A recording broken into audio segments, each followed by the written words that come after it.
नमस्कार, आप देख रहे हैं न्यूज 18। आपके साथ मैं हूं कंचन डोगरा नेगी। देखिए, आपको बता रहे हैं इस वक्त की बड़ी खबर। श्रृंगार गौरी का पूजा का एक्सक्लूसिव वीडियो साल आया है सामने। साल में एक दिन विग्रह का होता है यहां पर पूजन। मस्जिद की पश्चिम दीवार पर विग्रह की होती है पूजा। एक साल पुराना बताया जा रहा है ये वीडियो। आपको दिखाएंगे ये वीडियो जो है ये बेहद एक्सक्लूसिव है। श्रृंगार गौरी की पूजा का एक्सक्लूसिव वीडियो आप देख रहे हैं। श्रृंगार गौरी की पूजा का वीडियो जिसे साल में सिर्फ एक बार करने की इजाजत है। चैत्र नवरात्र के चौथे दिन पूजा अर्चना की इजाजत मिली हुई है और उसी के दौरान का ये वीडियो आप देख रहे हैं। श्रृंगार गौरी की पूजा अर्चना का बेहद एक्सक्लूसिव वीडियो हम आपको दिखा रहे हैं इस समय। और आपको ये जानकारी दें कि साल में महज एक दिन मिलता है ऐसा जहां पर अधिकार है हिंदू लोगों को कि वो जाएं और श्रृंगार गौरी का पूजा करें। चैत्र नवरात्र के महज चौथे दिन पूजा कर सकते हैं हिंदू लोग। मस्जिद की पश्चिम दीवार पर विग्रह की होती है यहाँ पूजा। और ये जो वीडियो आप देख रहे हैं ये वीडियो एक साल पुराना बताया जा रहा है। तो अब देखिए, एक के बाद एक कई वीडियो सामने आ रहे हैं। इससे पहले आपने शिवलिंग का वीडियो देखा था जहां पर कथित तौर पर बताया जा रहा है हिंदुओं की तरफ से कि वो शिवलिंग है जिसे चारों तरफ एक तरह से पिंजरे में कैद किया गया है और उसको मुस्लिम समुदाय के लोग जो हैं वो फुव्वारा बता रहे हैं। वो वायरल वीडियो, उसके बाद एक लगातार बेसमेंट के भी आपने वायरल वीडियोस देखे और अब ये चौथा वीडियो आप कह सकते हैं जिसमें श्रृंगार गौरी की पूजा अर्चना की जा रही है। श्रृंगार गौरी का ये बेहद एक्सक्लूसिव वीडियो हम आपको दिखा रहे हैं। और आइए आगे बढ़ते आपको बताते हैं, AIMIM चीफ असदुद्दीन ओवैसी ने ज्ञानवापी मस्जिद को लेकर एक बार फिर से विवादित ट्वीट किया है। उन्होंने लिखा है, बाबरी दोहराने नहीं देंगे। तो यहां आप आज जो सुबह की अपडेट्स हैं कि देशव्यापी आंदोलन करने की मुस्लिम समुदाय की तरफ से तैयारी की जा रही है। और अब इस बीच में असदुद्दीन ओवैसी का ये विवादित ट्वीट कि यहां पर बाबरी नहीं होने देंगे।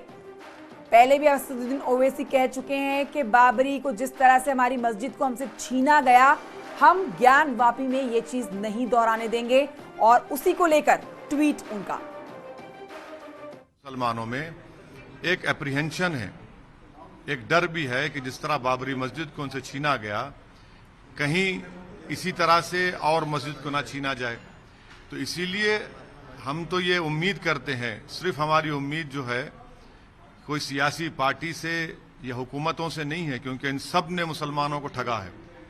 हम ये उम्मीद करते हैं कि सुप्रीम कोर्ट संविधान को सामने रखते हुए, अपने बाबरी मस्जिद के जजमेंट को सामने रखते हुए, 91 के एक्ट को उन्होंने जो भारत के बेसिक स्ट्रक्चर का हिस्सा करार दिया, वो उसको अपहेल्ड करेंगे और जो अंग्रेजी में कहते हैं वॉक द टॉक होगा। और यकीनन आज मैं उम्मीद ये कर रहा था कि सुप्रीम कोर्ट इसी स्टेज पर, वो इनिशियल स्टेज में इसको बोलते हैं ना कि they will nip it in its bud, क्योंकि अब आप देख रहे हैं कि अब ज्ञानवापी से जाके अब मथुरा में शुरू हो गया और मुकामात पर डिमांड शुरू हो गए। तो इसीलिए इसको उसी पहले ही स्टेज में इसको ख़त्म करने की ज़रूरत है। और लोअर कोर्ट्स को तो समझना चाहिए इस बात को। अगर लोअर कोर्ट्स एंटरटेन करेंगे इसको तो फिर वो तो सुप्रीम कोर्ट जजमेंट के खिलाफ जा रहे हैं और भारत के पार्लियामेंट में जो एक्ट बना है उसके खिलाफ जा रहे हैं। तो आप असदुद्दीन ओवैसी को सुन रहे थे। वाराणसी में ज्ञानवापी विवाद में सुप्रीम कोर्ट के आदेश के बाद में अब बैठकों का दौर लगातार शुरू हो गया है। पुलिस कमिश्नर सतीश गणेश के कैंप ऑफिस पर बैठक हो रही है। सुबह 9 बजे से ये बैठक चल रही है। बैठक में जिले में शांति और सद्भाव बनाए रखने पर चर्चा की जा रही है। बैठक में मस्जिद कमेटी और पीस कमेटी के लोग शामिल हो रखे हैं। इसके अलावा पुलिस कमिश्नर, DCP, ADCP इस पूरी बैठक में मौजूद हैं। दरअसल आपको बताएं कि शुक्रवार यानी कि कल सुप्रीम कोर्ट ने ज्ञानवापी मामले में वाराणसी की जिला अदालत को ये ट्रांसफर पूरा मामला कर दिया है। वाराणसी सिविल कोर्ट के आदेश के खिलाफ अंजुमन इंतजामिया मस्जिद कमेटी की याचिका पर सुनवाई के दौरान सुप्रीम कोर्ट ने यह आदेश दिया। अब सुप्रीम कोर्ट ने आदेश दिया है कि शिवलिंग की सुरक्षा और नमाज की इजाजत देने का जो 17 मई का उनका अंतिम आदेश है वो अगले 8 हफ्तों तक बरकरार रहेगा। मस्जिद कमेटी की याचिका पर जिला अदालत में प्राथमिकता के आधार पर सुनवाई होगी। इसके साथ अदालत ने इस मामले की अगली सुनवाई गर्मी की छुट्टियों के बाद जुलाई के दूसरे हफ्ते में करने का फैसला लिया है और इन सब के बीच में शांति और सौहार्द के लिए यह बैठक जारी है।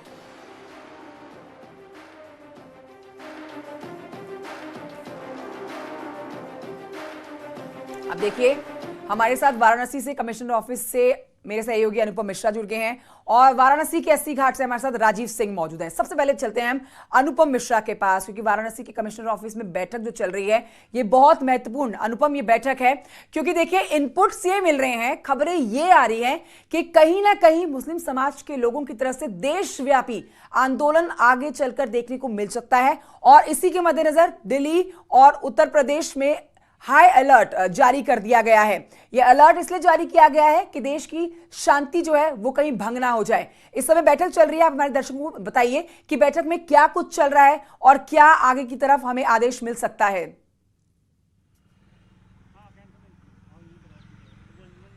देखिए, सबसे बड़ी खबर जिसको न्यूज 18 ने लगातार आज सुबह ही ब्रेक किया था कि मस्जिद पक्ष के लोग जो है वो दाल मंडी पर कल एक बड़ी बैठक करने जा रहे हैं। सूत्रों के हवाले से इसको जानकारी हमको मिली थी और उसके बाद से ही लगातार पुलिस और प्रशासनिक अमला लगातार इस बात को पता लगाने की कोशिश में था या मस्जिद पक्ष के लोगों की तरफ से लगातार बातचीत और आपसी सामंजस्य बैठाने की कोशिश की जा रही थी। और हमने देखा कि सुबह 9 बजे पुलिस कमिश्नर जो है सतीश गणेश, इनके कैंप ऑफिस पर जो मस्जिद पक्ष के लोग हैं, जिसमें की जो मुंशी हैं और तमाम जो मस्जिद पक्ष के लोग हैं वो यहां पर पहुंचे हुए हैं। साथ ही साथ डीसीपी काशी, एडीसीपी काशी और तमाम पुलिस अधिकारी भी यहां पर पहुंचे हुए हैं। सबसे महत्वपूर्ण बात यह है कि सुप्रीम कोर्ट ने जिस तरीके से कल वजूखाने और नमाज को लेकर के तमाम जो बातें की उसको लेकर के भी लगातार बैठकें हो रही हैं। सुरक्षा व्यवस्था एक बड़ा मसला है जिसको लेकर के यहां पर बैठक हो रही है, क्योंकि मस्जिद पक्ष के लोग लगातार इस बात को कह रहे हैं कि सांप्रदायिक माहौल देश का बिगड़ सकता है इन चीजों से, तो उसको लेकर के भी तमाम चीजें। क्या ये माना जाए कि सुरक्षा व्यवस्था और देश की शांति व्यवस्था को बनाए रखने के लिए जो ये बैठक चल रही है, यहां पर जो सुबह के इनपुट्स मिले हैं, ऐसी खबरें आई हैं कि देशव्यापी आंदोलन हो सकता है, इस मुद्दे पर भी अंदर चर्चा की जा रही है?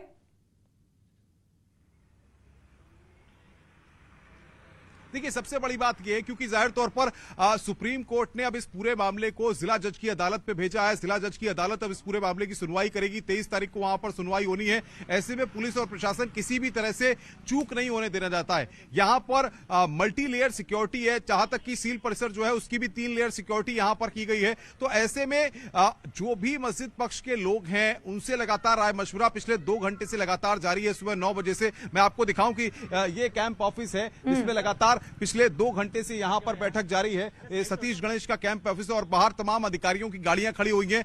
2 घंटे का वक्त हो चुका है, आप समझ सकते हैं, जिसमें कि मस्जिद पक्ष के लोग हैं, पीस कमेटी के लोग हैं और लगातार वो अपनी बातों को रख भी रहे होंगे, क्योंकि जिस तरीके से तमाम वीडियोस, तमाम सोशल मीडिया पर जो चीजें और चर्चाएं चल रही हैं, उसके बाद मस्जिद पक्ष को ये लगता है कि देश में सांप्रदायिक माहौल बिगड़ सकता है। मैं लौटूंगी आपके पास। राजीव भी हमारे साथ घाट से समय मौजूद है, राजीव के पास रुक कर लेते हैं। राजीव, देखिए, योगी सरकार की कई मायनों में तारीफ की जाती है, लेकिन जब बात आती है प्रदेश की शांति व्यवस्था बनाए रखने की, सुरक्षा व्यवस्था की, तो ज्यादा तारीफ की जाती है कि पिछली सरकारों में ऐसा माहौल नहीं देखा गया जैसा योगी सरकार के माहौल में देखा जाता है।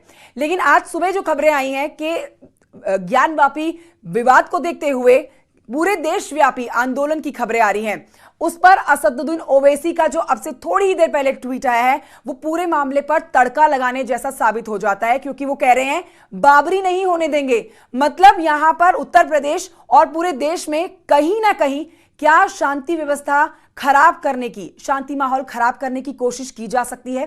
क्या जानकारी है आपके पास? देखिए, यकीनन जिस तरह से ज्ञानव्यापी मस्जिद विवाद को लेकर उत्तर प्रदेश या यूं कहें कि देश के विभिन्न कोनों में सियासत तेज हुई है, उससे कहीं ना कहीं ये आशंका है कि हो सकता है कि कोई सांप्रदायिक तनाव हो सकता है, जिसको देखते हुए पहले ही योगी सरकार एक्शन में है और हाई अलर्ट जारी किया गया है। क्योंकि कुछ जिलों में ये भी खबरें आई हैं कि कुछ लोग इस मामले को लेकर अप्रिय मैसेज व्हाट्सएप ग्रुप में भेज रहे थे, उनके खिलाफ कड़ी कार्रवाई की गई है और सभी पुलिस और प्रशासनिक अधिकारियों को यह निर्देश दिया गया है कि वो 24 घंटे अलर्ट रहें और किसी भी सूरत में किसी को भी कानून तोड़ने की इजाजत नहीं दी जा सकती। जैसा कि यही कारण है कि लगातार चाहे पुलिस कमिश्नर हो या फिर कमिश्नर प्रशासन हो, ये तमाम लोग इस वक्त वाराणसी में एक अहम बैठक कर रहे हैं। उन्होंने एक विशेष रणनीति बनाई है, मस्जिद मंदिर दोनों पक्ष के लोगों से बात की है। पीस कमेटी जो कि अमूमन इन शहरों में होती है, उनसे भी लगातार थाने स्तर पर, ब्लॉक स्तर पर और हर स्तर पर उनसे बात की जा रही है। उनसे जुड़े लोगों को यह समझाया जा रहा है कि यह मामला न्यायालय में है, कोर्ट जो फैसला करेगा वही होगा। और जैसा कि आपने कल देखा कि सुप्रीम कोर्ट ने दो टूक ये कहा कि यह बेहद संवेदनशील और गंभीर मामला है, इसीलिए सुप्रीम कोर्ट चाहती है कि कोई सीनियर जज सुने, और यही कारण है कि इसको जिला जज की कोर्ट में ट्रांसफर किया गया। हालांकि इस दौरान उन्होंने सीनियर डिवीजन बेंच के काबिलियत पर कोई संदेह नहीं जताया है, लेकिन वो चाहते हैं कि कोई अनुभवी जज इस मामले को सुने। और इस दौरान सुप्रीम कोर्ट ने दो टूक ये कहा है कि मुस्लिम पक्ष की जो अर्जी है उस पर जिला कोर्ट जो जिला जज हैं वो सुनवाई करें और देखें।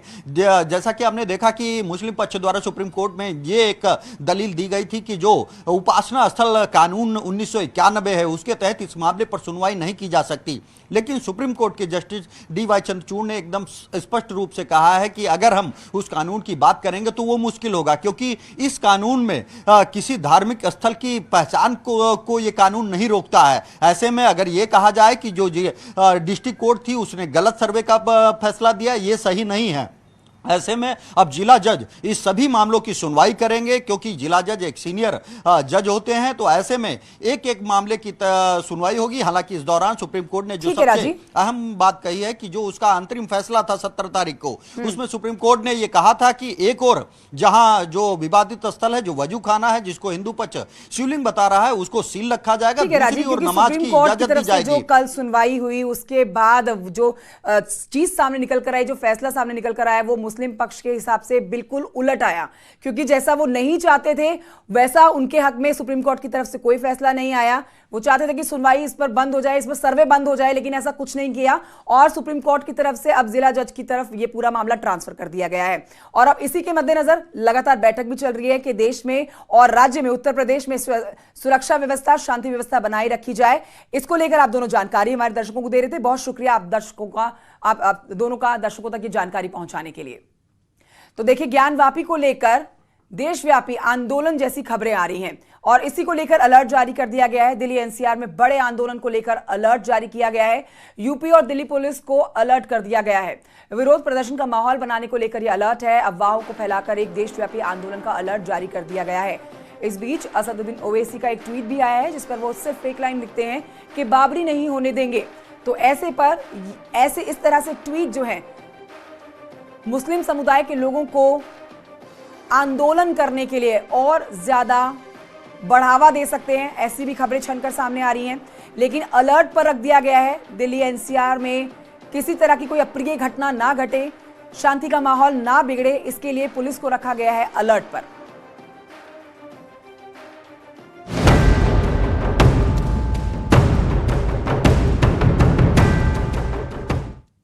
अब बढ़ते हैं आगे, आपको बताते हैं कि सोनभद्र में अवैध निर्माण पर बुलडोजर की कार्रवाई जारी है। एनसीएल खड़िया परियोजना की जमीन पर कई सालों के अवैध कब्जा करने वाले 3 भूमाफियाओं पर प्रशासन की कार्रवाई की गई है। भूमाफिया के अवैध निर्माण को बुलडोजर ने ध्वस्त कर दिया है, जिसके बाद प्रशासन ने करोड़ों की कीमत की सरकारी जमीन को अपने कब्जे में ले लिया है। 3 तस्वीरें आपकी टेलीविजन स्क्रीन पर। दबंगों ने इस जमीन पर कब्जा किया हुआ था। दुकान और मकान यहां पर बनाए हुए थे जिस पर अवैध निर्माण था और बुलडोजर से इसको ध्वस्त किया गया है। समाजवादी पार्टी के नेता जगत नारायण चौरसिया, कारोबारी अख्तर रजा और अवधेश सिंह यादव के अवैध निर्माण को गिराया गया है। शक्तिनगर थाना इलाके के अंबेडकर नगर गांव में बुलडोजर की ये कार्रवाई को अंजाम दिया गया। 3 तस्वीरें आप देख रहे हैं, जिसपे दूसरी तस्वीर आपके सामने सहारनपुर की है। यहां भी बुलडोजर की कार्रवाई देखी गई।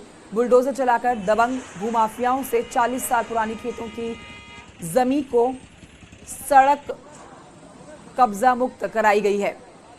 तहसीलदार की अगुवाई में पुलिस बल के साथ टीम पहुंची यहां पर और इस दौरान दबंगों ने कार्रवाई का विरोध भी किया, लेकिन अधिकारियों ने सख्ती से पेश आकर जमीन को कब्जा मुक्त आखिरकार करा ही लिया। तीसरी तस्वीर आपके सामने ललितपुर की, जहां पर अतिक्रमण के खिलाफ अभियान चलाया गया। नगर पंचायत की टीम ने जेसीबी से रास्ते के मुख्य द्वार को अतिक्रमण मुक्त करवाया है। लोगों की शिकायत थी कि अतिक्रमण की वजह से परेशानियों का सामना करना पड़ता है। जिसके बाद प्रशासन ने इस कार्रवाई को अंजाम दिया।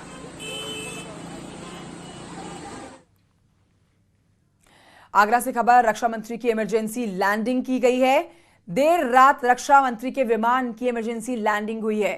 30 मिनट तक आगरा में रुके रहे रक्षा मंत्री। खराब मौसम के चलते आगरा में हुई थी इमरजेंसी लैंडिंग। राजनाथ सिंह रक्षा मंत्री, जिनकी इमरजेंसी लैंडिंग इनके विमान की करानी पड़ी। लखनऊ से दिल्ली लौटते वक्त इमरजेंसी लैंडिंग हुई है। ये इस वक्त की बड़ी खबर आपको बता रहे हैं। 30 मिनट तक आगरा में ही रुके रहे रक्षा मंत्री राजनाथ सिंह। राजनाथ सिंह के विमान की इमरजेंसी लैंडिंग। और इसी खबर के साथ एक छोटा सा ब्रेक, जल्द लौटेंगे।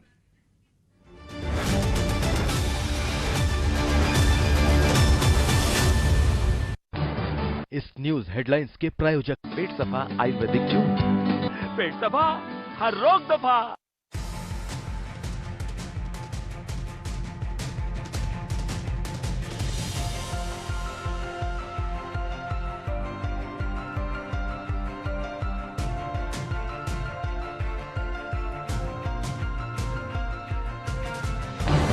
इस न्यूज हेडलाइंस के प्रायोजक पेट सफा आयुर्वेदिक जूस। पेट सफा, हर रोग दफा। सुमित्रा नंदन पंत की मनाई गई जयंती। पंत पार्क में मूर्ति पर गणमान्य लोगों ने किया माल्यार्पण। ज्ञान माफी मामले में लगातार बयानबाजी के खिलाफ कानपुर में हिंदूवादी संगठनों का प्रदर्शन। अखिलेश यादव, असदुद्दीन ओवैसी और अशोक गहलोत का फूका पुतला। हापुड़ में कचहरी के सामने वकीलों ने हंगामा करते हुए की नारेबाजी। वकीलों ने एसडीएम को सौंपा ज्ञापन। बदायूं जिला बार एसोसिएशन की ओर से वकीलों ने कलेक्ट्रेट गेट के सामने किया प्रदर्शन। सरकार से एडवोकेट प्रोटेक्शन एक्ट लागू करने की मांग की। ललितपुर कलेक्ट्रेट में दिखा एक युवक का हाई वोल्टेज ड्रामा। बिजली कटौती को लेकर प्रदर्शन के दौरान पेड़ पर चढ़कर की फांसी लगाने की कोशिश। ललितपुर में पुलिस अधीक्षक कार्यालय पर महिला ने की आत्मदाह की कोशिश। जमीन पर अवैध रूप से कब्जे के चलते महिला ने उठाया कदम। मेरठ नगर निगम ने अवैध पार्किंग पर की कार्रवाई। लोग खुद ही सड़कों से हटाते नजर आए अपना सामान। बागपत में दुकानों के बाहर अतिक्रमण पर बुलडोजर चलाने पहुंचा प्रशासन। व्यापारियों ने थाने पहुंचकर खुद अतिक्रमण हटाने के लिए मांगा समय। शासन के निर्देश के बाद अयोध्या में भी हटाए जाएंगे अवैध टैक्सी स्टैंड। अधिकारियों ने शहर का दौरा कर टैक्सी स्टैंड के लिए तलाशी जमी। आगरा में योगी सरकार के आदेशों की धज्जियां उड़ा रही प्राइवेट डग्गामार बसें। बीच सड़क अवैध रूप से खड़ी रहती हैं बसें। उन्नाव में लखनऊ कानपुर हाईवे पर चल रहा ओवरलोडिंग का बड़ा खेल। मोरंग, गिट्टी और डस्ट से लदी गाड़ियां दौड़ रही सरपट। मऊ में प्रशासन ने परिवहन माफिया के खिलाफ चलाया अभियान। 4 बसों को किया गया सीज। आगरा एसबीटी में सैकड़ों अवैध कब्जों पर चला प्रशासन का बुलडोजर। शहर के लोगों को जाम से मिलेगी मुक्ति। बिजनौर में भूसे से भरे ट्रक में लगी भीषण आग। सिगरेट की चिंगारी बनी आग की वजह। बाराबंकी के उबरी बिजली सब स्टेशन में लगा मुख्य ट्रांसफार्मर जला। हजारों घरों को बिजली गुल। कौशाम्बी में शॉर्ट सर्किट के चलते एटीएम में अचानक लगी आग। एटीएम मशीन में रखी लाखों की नकदी जलकर आग। कानपुर के कल्याणपुर इलाके में सड़क पर खड़ी गाड़ी में अचानक लगी आग। लोगों ने रोहिंग्या परिवार के युवक पर लगाया आरोप। प्रयागराज में सुभाष चौराहे के पास लिबर्टी शोरूम में आग लगने से मची अफरा तफरी। शॉर्ट सर्किट बताई जा रही आग लगने की वजह। आजमगढ़ में तेज रफ्तार पिकअप ने ऑटो रिक्शा को मारी टक्कर। 3 लोगों की मौत, 9 घायल। बागपत में सड़क हादसे में युवती की मौत का वीडियो आया सामने। सीसीटीवी फुटेज में युवती को रौंदते दिख रही रोडवेज बस। अमेठी में लेखपाल पर 5,500 रुपए की घूस लेने का आरोप। वायरल वीडियो के आधार पर आरोपी लेखपाल सस्पेंड।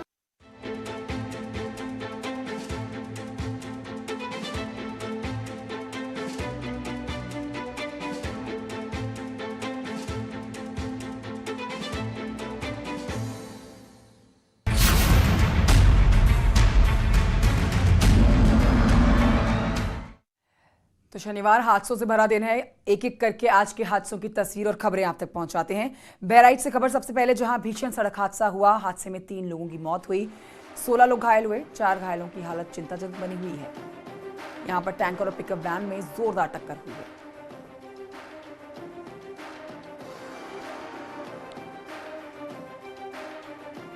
बहराइच में देखिए हादसा हुआ है, यहाँ 3 लोगों की गई है जान और 16 लोग घायल हुए हैं।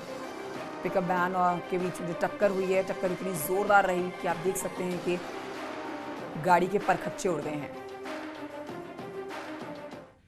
तत्काल पुलिस के द्वारा कार्रवाई की गई और उनको अस्पताल भेजा गया, जिसमें 3 व्यक्तियों की मृत्यु की सूचना है और लगभग 11 लोग इसमें घायल हैं और सबका इलाज जिला अस्पताल में किया जा रहा है।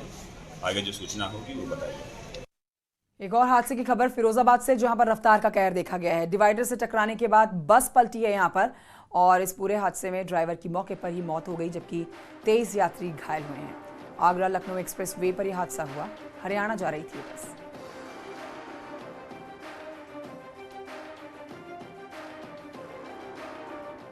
इलाहाबाद के आसपास में गाड़ी डिवाइडर पे चढ़ गया, बस वाला चढ़ा दिया नींद में, बहुत बुरी तरह से एक्सीडेंट हो गया।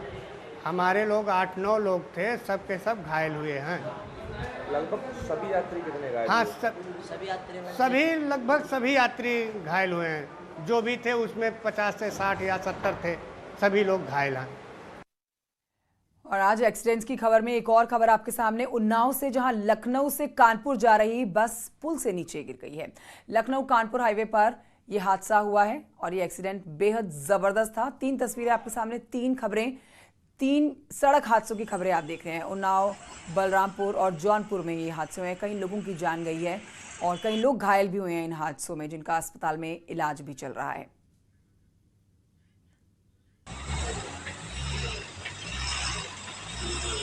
तो जौनपुर में आपको बता देते हैं, यहाँ सड़क हादसे में बाइक सवार की मौत हो गई है और 2 लोग घायल हुए हैं, जिनका अस्पताल में इलाज चल रहा है। बलरामपुर में एक ही परिवार के 6 लोगों की जान गई है और 2 लोग यहाँ घायल बताए जा रहे हैं। जबकि उन्नाव में देखिए बस पलटी है पूरी की पूरी, जिसमें ड्राइवर की मौत हुई है और कुल 23 लोग खबरें हैं जो गंभीर रूप से घायल हुए हैं। और बलरामपुर वाली घटना पर आपको बताएं कि सीएमओ की तरफ से ट्वीट आया है। आपको दिखाएंगे मुख्यमंत्री योगी आदित्यनाथ का ट्वीट। बलरामपुर में सड़क दुर्घटना में हुई जनहानि पर उन्होंने गहरा शोक प्रकट किया है। मुख्यमंत्री ने दिवंगत आत्माओं की शांति की कामना की है। शोक स्तंभ परिजनों के प्रति संवेदना उन्होंने व्यक्त की है।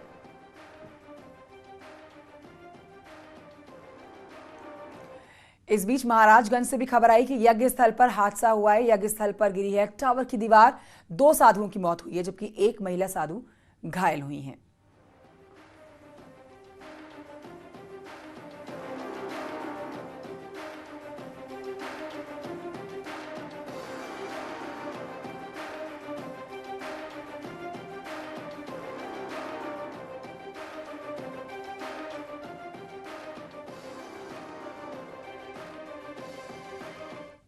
और अब आपको बताते हैं, बाहुबली मुख्तार अंसारी की जमानत अर्जी पर सुनवाई के बाद इलाहाबाद हाईकोर्ट ने फैसला सुरक्षित कर लिया है।